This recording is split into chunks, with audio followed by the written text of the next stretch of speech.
Assalamualaikum warahmatullahi wabarakatuh. Hai teman pemilih, jumpa lagi di acara podcast YouTube channel KPU Kabupaten Bogor. Masih bersama saya, host podcast yaitu Mega Tresnawati. Kali ini kita kedatangan tamu spesial, masih edisi PPK Kabupaten Bogor. Jauh-jauh nih teman-teman dari Kecamatan Lewiliang, tepuk tangan dong. Selamat datang ke studio podcast KPU Kabupaten Bogor. Iya, apa kabarnya ini akang-akang? Alhamdulillah sehat Ya. sehat Mega. Teman-teman ini di sini sudah ada Kang Debi sama Kang Ahmad Kosasi. Teman-teman pengen tahu nih dari Kang Debi dulu, asli orang Bogor Lewiliang kah? Kalau saya asli Asli Lewiliang ya. Sudah berapa lama jadi penyelenggara sebelumnya? mikir aja Baru kali ini. sekarang. Tahun pertama ya. Tapi sebelumnya sebagai saya volunteer. Oh, seperti itu. Siap. Kalau Kang Ahmad Kosasi Penyelenggara tingkat kecamatan baru baru periode ini. periode ini. Tahun ini. Sebelumnya pernah Sebelumnya di KPPS. KPPS tahun berapa itu Kang? Tahun 2014. 2014. Oke, nih teman-teman pengen tahu nih, Kang Debi itu divisi apa sih, penanggung jawab apa? Kalau saya dari divisi teknis. Divisi teknis. Ya, kerjanya ngapain aja sih divisi teknis? Bisa ceritain nggak ke teman-teman pemilih? Ya kalau saat ini sih kemarin kita ada kesibukan untuk verifikasi. KA, Kita sempat verifikasi tingkat TPD. Jadi ya alhamdulillah ya pengalaman pertama juga buat saya, yang mana pengalaman yang luar biasa. Jadi kita tahu administrasi sebagai apa untuk calon DPD, luar biasa sekali untuk pengalaman.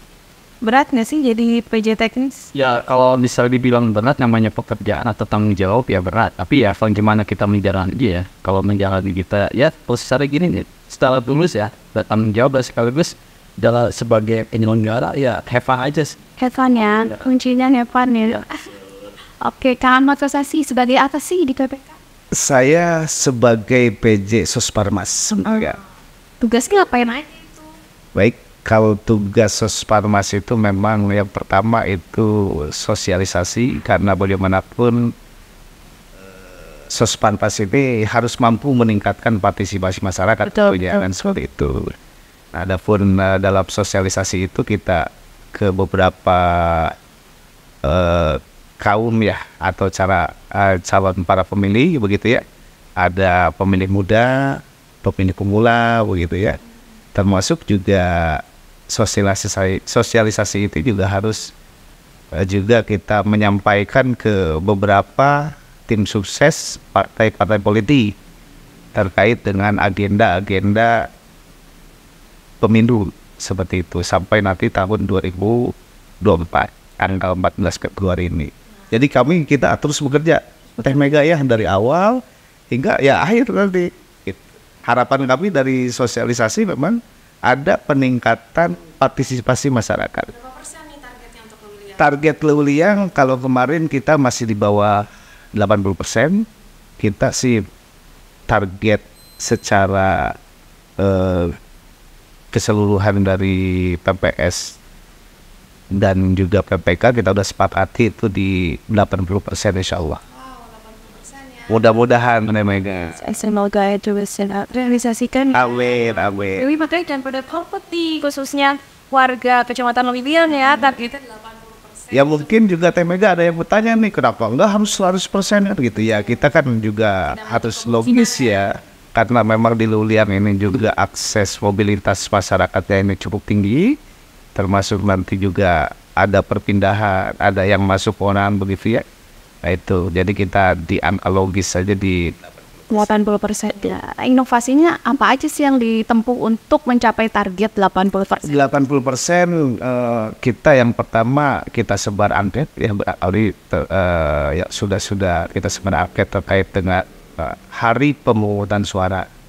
Nah di angket tersebut memang banyak sekali yang nggak tahu. Ya kurang lebih 40% yang kita ambil sampel itu kurang lebih ya 100 orang. Ternyata hanya 60% yang tahu tanggal pemilihan Teh Mega. Jadi memang untuk beberapa bulan kemarin kita fokus di sosialisasi hari pemungutan suara, sekaligus juga mengajak masyarakat para pemilih pemula yang sudah layak untuk memilih gitu ya. Ya seperti itulah. Termasuk juga kita inline dengan kegiatan-kegiatan di kecamatan, kegiatan-kegiatan di desa begitu. Mega ya. Oke. Ini kan pemilih pemula atau pemilih muda tuh dominan ya di nanti DPP pemilu tahun 2024. Gimana sih caranya yakinin nih para pemilih muda, pemilih pemula itu untuk tidak golput 14 Februari 2024? Siap.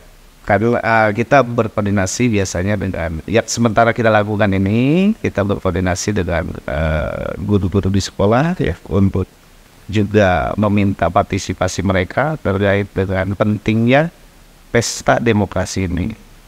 Karena bagaimanapun suksesi di pemilu itu ya partisipasi masyarakat itu yang tinggi. Seperti itu. Terlihat ya dari memandang KPT juga bahwa pemula antusiasan. Makanya banyak sekali sekarang untuk yang pemula ini yang sudah cek ATK. Sudah terlihat dari tingkat desa dan tingkat kecamatan itu saya sekali. Namanya kemarin pun terakhir dari pihak sekolahan ya, dari sekolahan B yang memberi fasilitasi dari pihak kecamatan untuk membuat peragaman. Dari sudah terlihat di situ antusias pemula ini sudah terlihat. Ini makanya kita optimis ya. Insya Allah optimis ya. Untuk target dari yang disampaikan 80% yang muda kita. Oke, kalau boleh tahu nih jumlah DPT-nya berapa sih untuk Kecamatan Lewiliang? Kecamatan Lewiliang itu 93.000. 93.000. Kalau jumlah TPS-nya? TPS 402 dengan jumlah 395 awalnya. Oh, 2019 305. 395. 395. Oke, kalau jumlah desanya? Jumlah desa 11 desa. 11 desa. Nih teman-teman pengen tahu nih desa terjauh itu desa apa sih yang aksesnya sulit untuk dilalui mungkin? Desa terjauh Desa Purasari ya. Kenapa itu? Berbatasan dengan apa? Perbatasan dengan Sukabumi, perbatasan dengan Pamijahan, dan juga perbatasan dengan Nanggung kalau nggak salah ya, Pak Dewi ya. Itu adanya di Cianten, Bu, perkebunan teh. Perkebunan teh. Itu TPS yang terjauh jangkauan dari desa. TPS terjauh.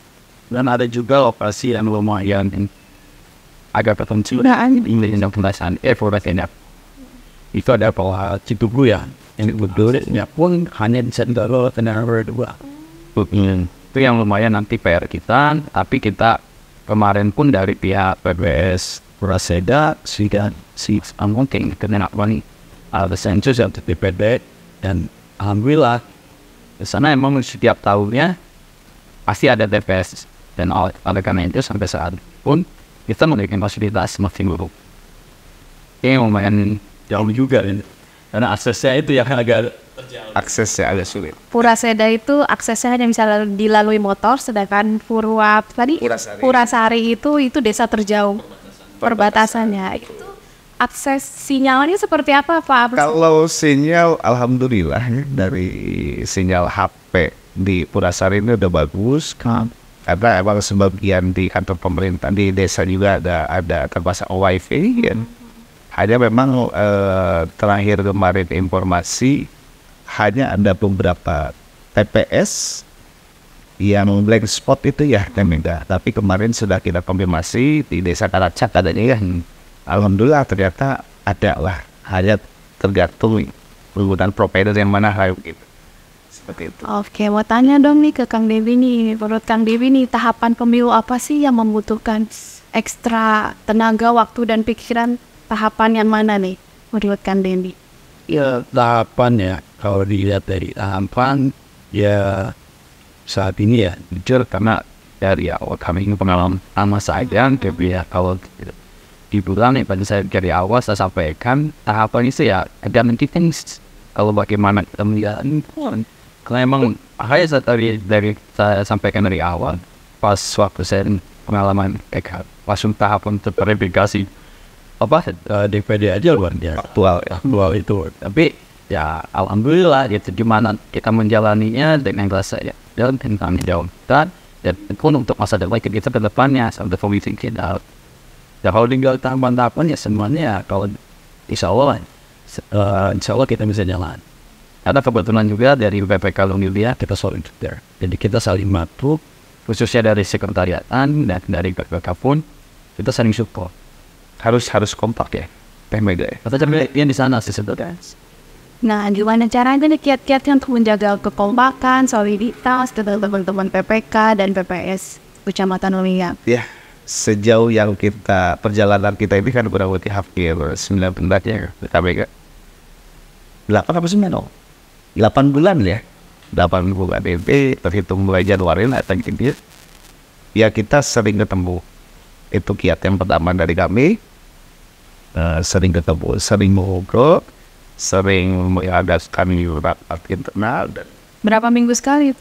kalau ketemuan di internal kita seminggu sekali itu minimal kami kan. Jadi semuanya kumpulin. Di kantor sekretariat PPK atau kalian mobile ke desa-desa? Seringnya di sekretariat. Nah kalau untuk desa-desa ya kita asistensi, kita bagi dari PPK ini kan ada 10 ya, termasuk dengan PPK itu kita bagi schedule untuk asistensi ke tiap-tiap TPS. Apapun tahapan apapun tetap kita jaga mereka, jaga komunikasi ya, walaupun dalam perjalanan kadang-kadang sering terjadi perdebatan ya kita juga ya internal ya. Tapi ya itu hanya sebatas forum. Ya alhamdulillah semakin kita banyak ketemu, semakin mudah juga kita mencari solusi kami kan. Itu yang kami lakukan kegiatan pertama itu. Nanti mungkin pandemi Menambahkan saya dikit kebetulan nggak bisa tua kita ini dia sudah berpengalaman ya dari ini ya, makanya kenapa ibadah betul ini ketua ini kan senior ya untuk arahan luar biasa, dan dia pun ngasih pemahaman kita sebagai kebetulan di PPK ini yang 4 anggota ini kan baik semua. Jadi alhamdulillah dia memberikan edukasi ke kita, memberikan pengalaman yang lumayan banyak gitu. Jadi nilai-nilai positif itu yang terkumpulkan. Jadi intinya kekompakan yang kita bangun ini bukan hanya semata-mata pekerjaan, tapi dari keluarga juga. Karena dilihat kita pun ada kegiatan ya, di luar kegiatan itu bukan hanya sebatas formal gitu, tapi kita ada hiburan di luar, kayak semacam terakhir kemarin kita ada mancing. Jadi kegiatan mancing, tapi tujuannya sebenarnya untuk mempererat dari PPK dan PPS juga, dari sekretariatan PPS atau sekretariatan PPK juga. Kita ada namanya hiburan mancing gitu kan, main bola bareng. Ya itu memang kegiatan yang mana kita memfasilitasi hobi juga ya, hobi ataupun apa ya dibilang yang bikin mereka bukan hanya sebatas pekerjaan gitu, tapi ada juga edukasi. Iya, ada healingnya ya. Kerja terus nih teman pemilik nih. Bagus juga nih inovasinya nih, mancing bareng ya. Iya, main bola bareng. Main bola bareng. Mana nanti juga rencana kita mau ada kegiatan ya untuk bisa Camping bareng enggak nih? Nah, itu lagi kita agendakan itu. Oh gitu. Nah, kita agendakan insya Allah kalau nggak salah akhir bulan ini ya. Insya Allah. Luar biasa. Tempatnya di Gunung Bunder kok. Wah. Tapi kami undang lah kamu ya. Iya, ini seru banget gitu. Iya. Semua bukan hanya kita yang laki-lakinya, termasuk penyelenggara yang wanita juga. Nanti kita bikinkan surat izin ke keluarga. Bagi yang masih single ya, kalau yang sudah bersuami ya kita minta izin ke suaminya. Makanya kan kemarin juga perminta kita jadi gini ya. Jadi masukan dari PPS juga. Pak, ngadain kegiatan seperti ini, tapi kita ada edukasi, bukan hanya semata-mata Rakor, bukan hanya rakor aja gitu. tapi juga ada edukasi dari kegiatan. Oh, nanti tahapan berikutnya bulan depan seperti ini. Terus nanti gimana evaluasi dari PPS dan sekretariat. Mereka pun nanti akan sering, kalau bahasanya curhat bareng lah gitu. Jadi ya tadi itu kan, insya Allah rencana akhir bulan ini kita akan agendakan ya kegiatan insya Allah. Limbar lah kalau bahasanya gitu. Keren banget nih teman pemilik nih, untuk pejabat perwirian nih, healing bareng biar nggak boring kerja terus ya. Apalagi kan kita kasih pemahaman bulan depan Oktober itu kan udah akan capres ya. Wah pasti kan udah mulai sibuk nih, walaupun kita lagi ada waktu yang masih senggang. Apa salahnya persiapan? Jaga keseimbangan hidup ya, bekerja. Soliditas KPK ya. Iya, mantap loh, seru banget loh obrolan kita nih episode kali ini. Nah Kang, Mau nanya dong, kan kemarin itu sempat ada, bukan sempat sih, kemarin itu kan KPU RI sudah simulasi ya TPS ya untuk perhitungan suara pemilu tahun 2024 yang dibagi 2 panel. Ya, panel yang pertama Presiden dan DPD, untuk penghitungannya. Panel yang kedua yaitu DPRD Provinsi, DPR RI, dan Kabupaten Kota. Anggapannya dong mengenai penghitungan 2 panel? Enggak. Pak Debi. Ya, kalau untuk itu sebenarnya kita harus arahkan panel itu ya. Itu saya pengalaman berbicara dengan ketua. Seperti apa sih kesulitan dulu dengan panel satu ini sekarang panel kedua gitu kan. Pasti ada kesulitan. Tapi ya kembali lagi, nanti ya pasti kita pemahaman kepada KPPS kalau si beliau dengan KDTM. Karena yang dikhawatirkan SDM ini yang kita persiapkan. Sebagaimana nanti SDM ini benar-benar ya harus mengerti tahapan-tahapan itu. Ya insya Allah sih kemarin pun kita terakhir awal bulan ya Pak, kan ada itu kan kegiatan pemisahan jasa satu ya. Simulasi. Sudah dilakukan itu? Sudah dilakukan, hanya baru di tingkat PPK dan MPS begitu. Sudah berapa kali simulasi? Baru Kak. Kali pertama. Ih, keren sekali. Baru kali pertama. Ini Pan, saya disampaikan ketua kita sudah berpengalaman. Iya. Karena dia sudah memberikan edukasi. Saya prepare di awal ya.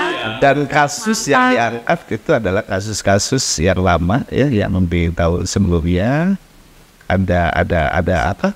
Bukan kesalahan ya, ada kekeliruan itu yang kita angkat sehingga menjadi edukasi bagi kami yang baru ini.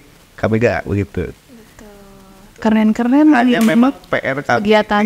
Ya itu tadi betul kata Pak Debi ya, kita harus mencari sumber daya manusia yang memadai untuk di KPPS, dan sementara ya tidak setiap orang yang berada di kecamatan kami ini juga yang namanya majemuk ya, begitu. Ya kita tahapan itu kita sedang upayakan. Kita pun dari tempat PPS pun mohon maaf ya, itu yang kita mendahului, kita sudah mempersiapkan sekarang. Kenapa kita mempersiapkan KPPS ini? Nanti waktunya sudah dekat gitu, kita sudah tahu, sudah siap gitu. Makanya kemarin pun itu dari rembukan dari KPPK dan Sekretariat Penting Tubuh jelaskan dari sekarang sudah mulai untuk perekrutan dan PNS. Karena yang dikhawatirkan nanti pas waktunya kita kekurangan orang. Saya mau jauh-jauh itu udah mempersiapkan prepare lah bahasa. Betul. Yang dikhawatirkan itu kan di tahunnya nanti KPPS itu pas kita cek di sifolnya kan, dia ada salah satu tim sukses sama 3 permasalahan itu berarti. Makanya kita mau minimalisir dari sekarang hal-hal seperti itu. Jadi prepare dulu lah dari sekarang gitu. Keren dong ini teman pemilih nih. Makanya kalau pengen tahu nih kegiatannya PPK Lewiliang tuh ngapain aja sih, di follow ya Instagramnya ya, medsosnya ada apa aja sih, Instagram, Facebook ya, itu di follow ya teman-teman pemilih. Jadi teman-teman pengen tahu nih kegiatannya apa aja sih PPK tuh. Nah jangan lupa di follow medsosnya semua PPK seluruh kecamatan di Kabupaten Bogor serta KPU Kabupaten Bogor tentunya. Terima kasih KPK. Ya luar biasa loh, ini seru banget nih, banyak banget inovasinya terutama yang healing itu ya. Keren ini. Sebelum kita tutup nih, pesan-pesan singkat mungkin untuk teman pemilih dari Kang Debi dan Kang Ahmad Kosasih, mangga. Baik, kalau saya dari PJ Sosialisasi kepada teman-teman pemilih, ayolah kita berpikir maju ke depan, kita mesti punya visi. Sudah tinggalkanlah isu-isu lama terkait dengan polarisasi. Saya harap teman-teman pemilih nanti di tanggal 14 Februari tahun 2024 siap, sehat, dan mampu untuk datang ke TPS dan menggunakan hak pilihnya. Karena kalau bukan kita, siapa lagi yang bisa merubah ini? Terima kasih.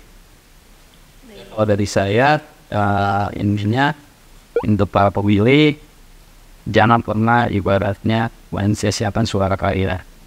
Tanggal 14 Februari 2024 itu adalah hak kalian untuk memilih. Semoga pilihan kalian nanti ke depannya ada pilihan yang terbaik. Itu aja. Oke, luar biasa. Tepuk tangan dong. Terima kasih tuh sudah mau hadir menyempatkan waktu ke studio podcast Kabupaten Bogor. Nanti datang kembali ya. Ngobrol lagi ya. Gak kapok kan? Sering-sering aja. Baik, teman pemilih, demikian obrolan kita dengan teman-teman PPK Lewiliang. Nantikan episode spesial edisi PPK di episode selanjutnya. Oke, akhir kata saya Mega Triswati dan tim podcast undur diri. Wassalamualaikum warahmatullahi wabarakatuh. Waalaikumsalam.